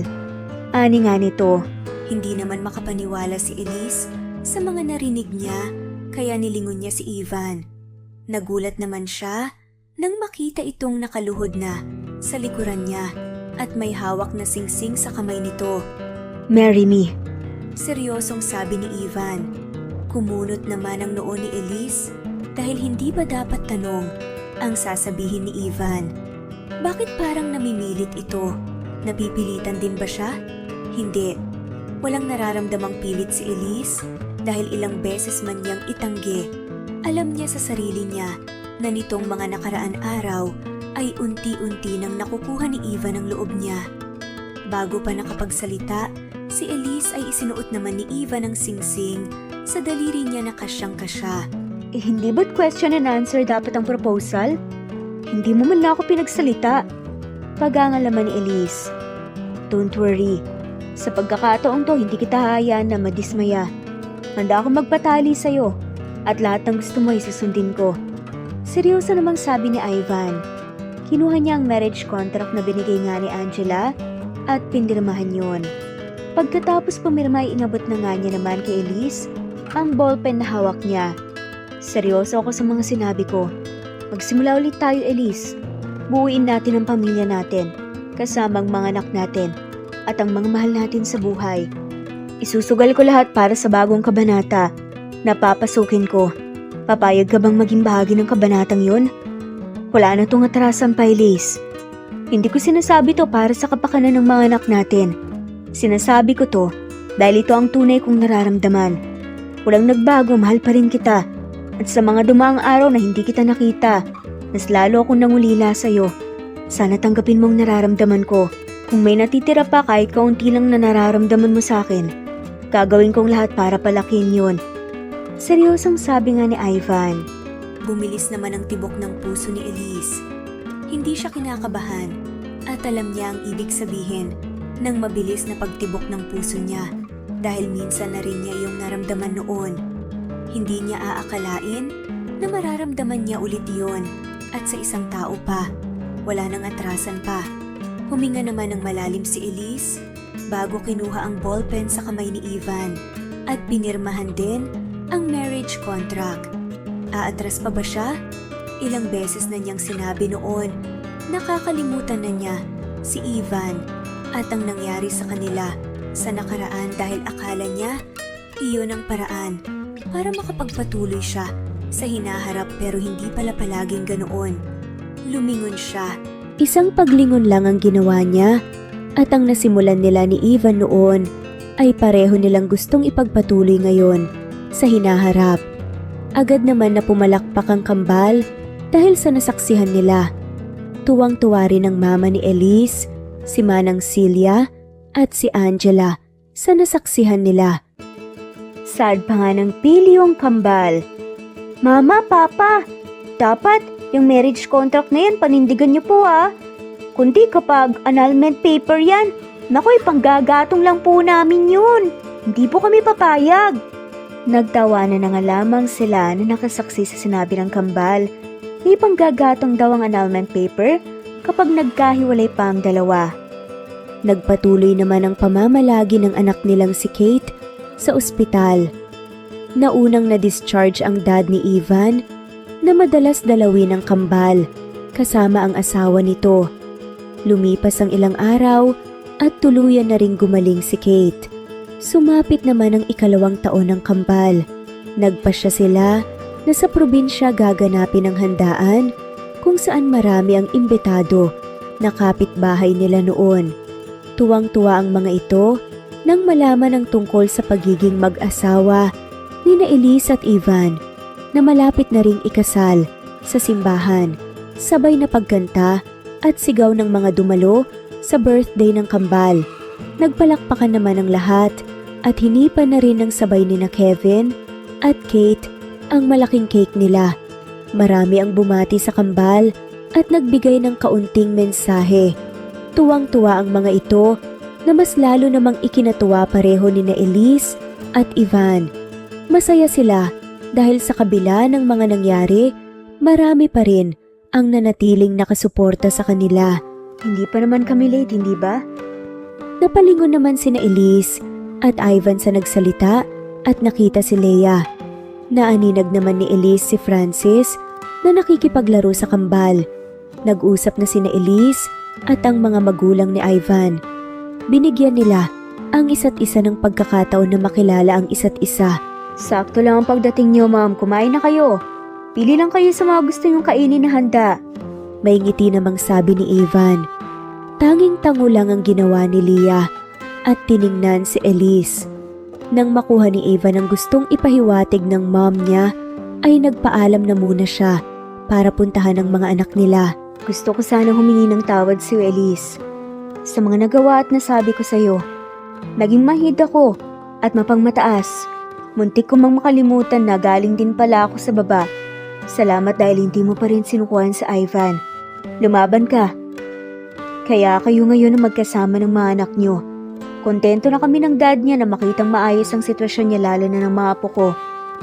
Puno ng sinseridad na saad nga ni Leia. Ayos lang po. Naintindihan ko na rin po kung bakit kayo masyadong naging stricto kay Ivan. Wala namang perpektong tao sa mundo eh. Nagpapasalamat ako dahil tinanggap niyo ako. Kami ng mga anak ko.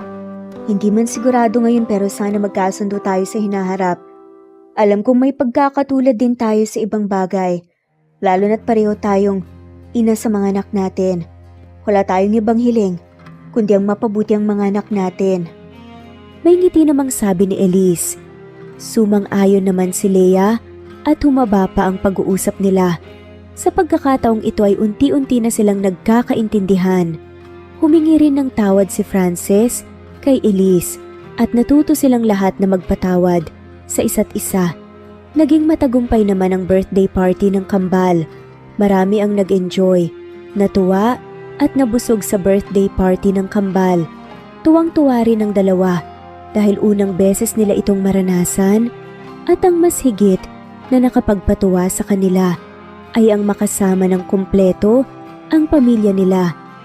Lumipas pa ang mga araw hanggang sa natuloy rin ang kasal ni na Elise at Ivan. Hindi naging pilit ang kasalan dahil mas nangibabaw ang pagmamahal nila sa isa't isa na nagkaaminan din bago naganap ang pinakagandang selebrasyon sa buong buhay nila.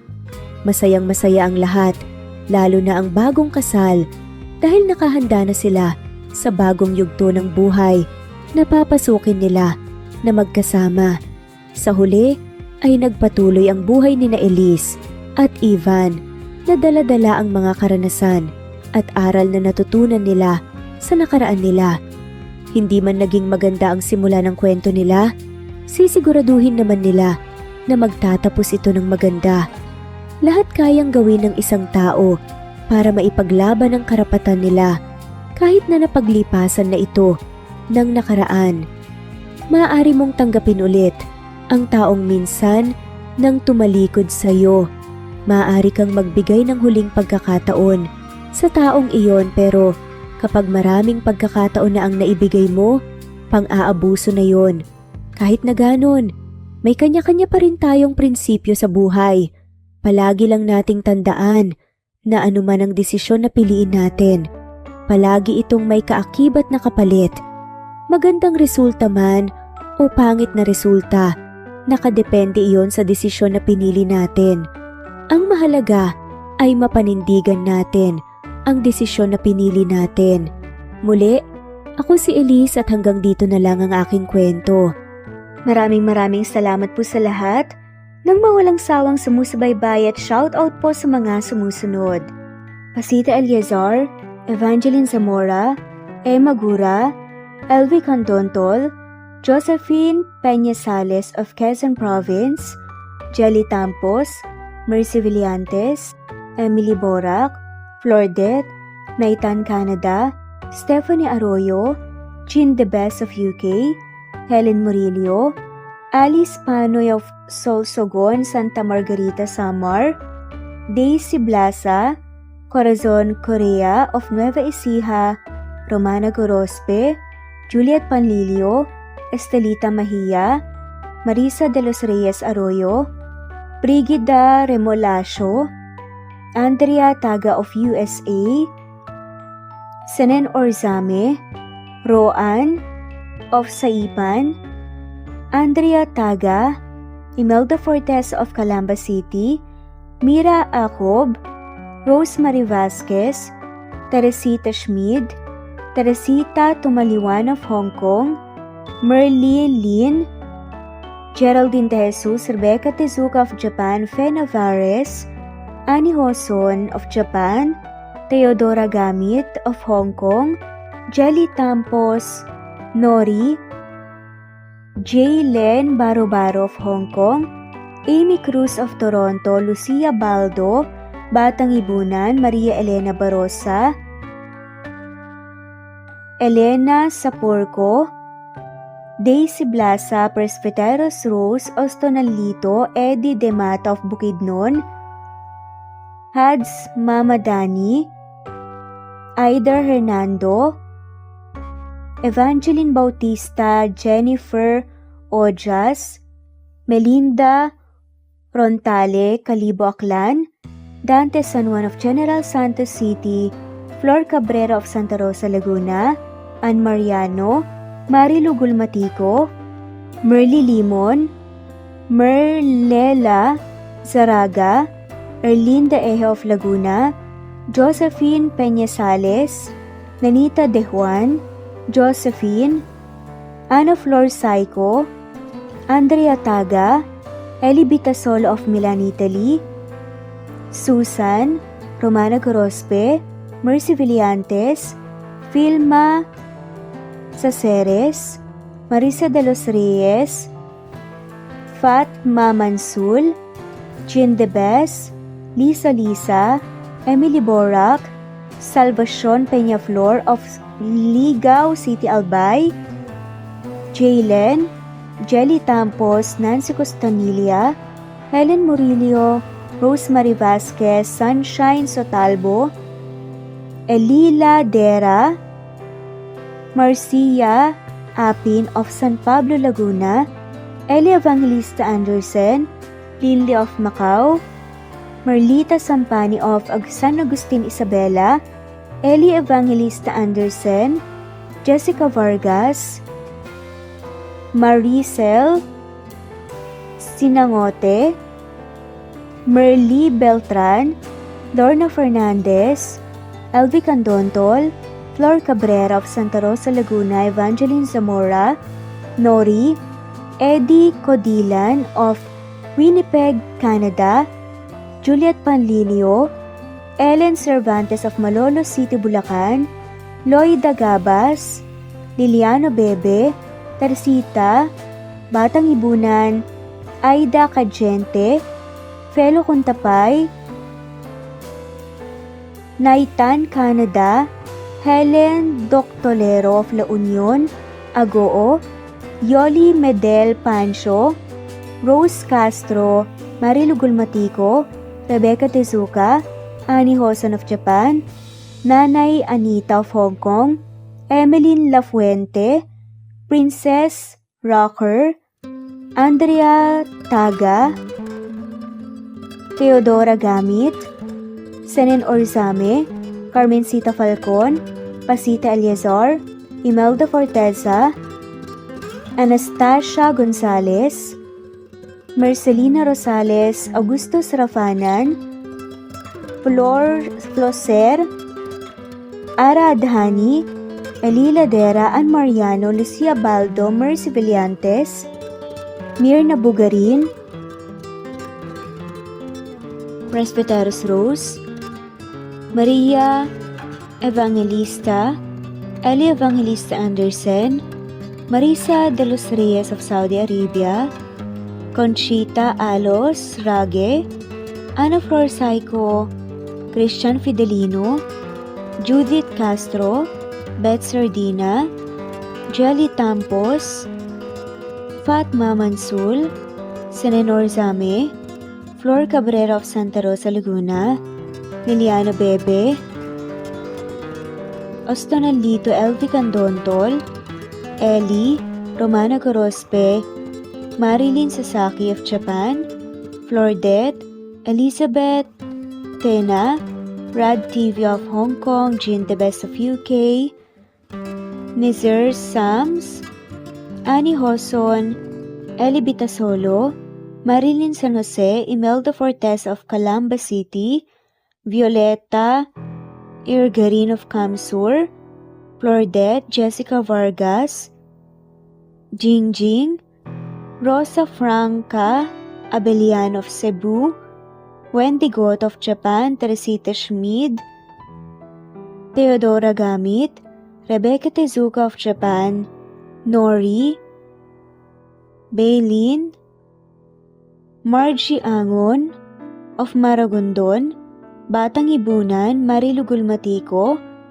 Leda Dapito, Geraldine Ana Victoria Lili of Macau, Marites Nitura, Reynante Salamanya, Pasita Eliazar, Jingjing Nazareno, Gina Monge, Rosemary Vasquez, Mercy Villantes, Freda Reyes, Teresita Lloyda Gabas, Christian Fidelino, Eli, Wilma Dargantes, Teresita de los Santos, Teodora Gamit, Rosemary, Romana, Leonisa, Kidim, Jean Debes, Eddie Codillian of Winnipeg, Canada, Flor, Ellie, Emily, Elila, Merlin, Leonisa Azotes, M. Season Vlog, Princess Rocker, Emma Gura,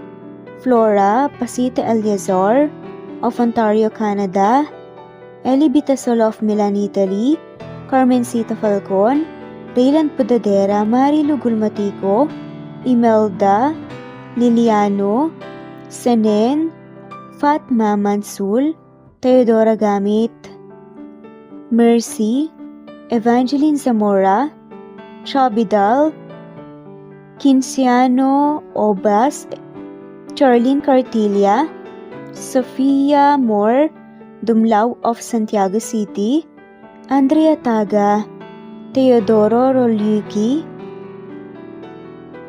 Ligaya Calvo, Maria Teresa Rosendo Corpin, Ida Rojas, Stephanie Arroyo, Kidim, Bonifacio Quinzon, D. Naitan, Canada, Erlenda Heronda of Matanao, Davao del Sur, Leonila Perea of Concepcion, Cavite, Elsa Opiane, Presbiteros Fenavares, Ederlina Albiso, Lorna Ayman, Rosemary Vasquez, Leonisa Azotes, Irish de la Peña, Marilyn San Jose, Eli Bitasolo, Senen, Catherine Lacinario, Ronilio, Marisa de los Reyes, Eddie Codillian of Canada, Jean Debes of UK, Teresita, Rebecca Tezuka of Kawasaki, Flora Fesparung of Batangas City, Ruby Corazon Riera, Elvi Candontol, Naitan, Canada, Wilma Dargantes, Annie Hoson, Romana, Flor, Theodora Gamit, Lizer Sams, Emily Borak, Evangeline, Yana Binyon, Kimberly Ann Kempis, Theodora Gamit, Merlilyn Carmen Calunod, Christy Cabrera, Edrelina Gatyoan, Nori, Teresita Schmid, Liliano Bebe, Rosalinda Isidro, Leonora Pandakila, Mary Jean Malunes, Maria Nita Saltarin, Marlene Bosico, Pasita Eliazar, Celia Harabejo, Lovely Angel, Maria Elena Barosa, Chari Patata, Susan Melinda Gelit, Gloria Lucas of Poblacion Norte, Licab, Nueva Ecija, Francis Pilapil from Binganonan, Rizal, Ruby Corazon, Chabidal, Mary Joy Sabaresa, Lebuna Arnel, Angie, Reder, Kinciano Ebas, Lucia Baldo, Ara Adhani, Yamasuka, Evangeline Bautista, Mary Joy, Rodrigo Valerio of Balanga City, Bataan, Rosal, Rosalie, Ana Flor Saico, Carlo Gayorgor, Jelly Tampos, Rosemary Vasquez Presbiteros Rose, Eli Evangelista Anderson, Fe Navares, Ostonalito Catherine, Ara Adhani, Jean Debes of UK, Lily Sales, Rose Mebukadon of Saudi Arabia, Ellie, Liliano Bebe of Italy, Lily, Loida Gabas, Ellen Cervantes of Malolo City, Bulacan, Evangeline Zamora, Jennifer Odias of Claveria, Miss Oriental, Nori, Annalyn Divina Gracia, Merlilyn Linley, Nora Balias of Siargao Island, Meding, Elvi Candontol, Wilma Dargantes, Helen Murillo, Ara Adhani, Carmencita Falcon, Ederlina Albiso, Florence De Leon, Rebecca Tezuka, Annie Hoson, Matea Ejes, Nancy Navarra, Teresita Schmid, Mercedita San Jose of Antipolo City, Princess Rocker, Marilu Gulmatico, Ana Victoria, Imelda Fortes of Calamba City, Jan Lulete, Batang Ibunan, Pinay, Elsa Kimura, Fatima, Eli Ramirez of Caloocan, Liliano, Saida, Flordet, Helen Murillo, Jelly Tampos, Senen Orzame, Elaila, Leonisa Azotes of Bacolod City, Pasita Eliazar, Romana Gorospe, Flor Cabrera of Laguna, Carmencita Falcon, Ronilio, Conchita Alcos, Rosemary Vasquez, Eli Bitasolo of Milan, Italy, Marilyn San Jose, Fe Navares, Annie Hoson, Evangeline Zamora, Imelda Taay, Charlene Cartilla, Julieta Hermosura, Elvie Candontol, Teresita Schmid,